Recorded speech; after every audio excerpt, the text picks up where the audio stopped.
Things to discuss with your potential partner before getting married. First, kids வேணுமா, எப்போ வேணும், எத்தனை கிட்ஸ் வேணும். ரெண்டாவது கரியர். ஒருத்தவங்களுக்கு வேற ஏதாவது ஒரு ஊர்ல வேலை கிடைச்சாலோ இல்லை குழந்தை பிறந்ததுக்கு அப்புறமா ஒருத்தவங்க ஸ்டே பேக் பண்ணணும் அப்படின்னு வந்தாலோ அதை யார் பண்ண போறீங்க அப்படின்றது டிசைட் பண்ணுங்க. ஃபினான்ஸ் பத்தி கேட்கவே கூடாதுன்னு நிறைய பேர் நினைப்பீங்க.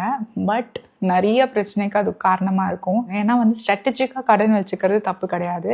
பட் வேற வழியே இல்லை, நீங்கள் தள்ளாடிட்டு இருக்கீங்க அப்படின்னா யுவர் பார்ட்னர் ஷுட் நோ. சண்டை வந்தது அப்படின்னா உங்களுக்கு கொஞ்ச நேரம் உங்களுக்கு தனியாக விட்டுறணுமா இல்லை பேசணுமா, what is your way of reconciling அப்படின்றத தெரிஞ்சுக்கோங்க. ரெண்டு பேர் சைடில் இருக்க பேரண்ட்ஸும் நம்மளோட லைஃப்ல எவ்வளோ இன்வால்வ் ஆகலாம், எந்த மாதிரி ஒரு லைஃப் ஸ்டைல் வேணும்னு நீங்கள் எதிர்பார்க்குறீங்க.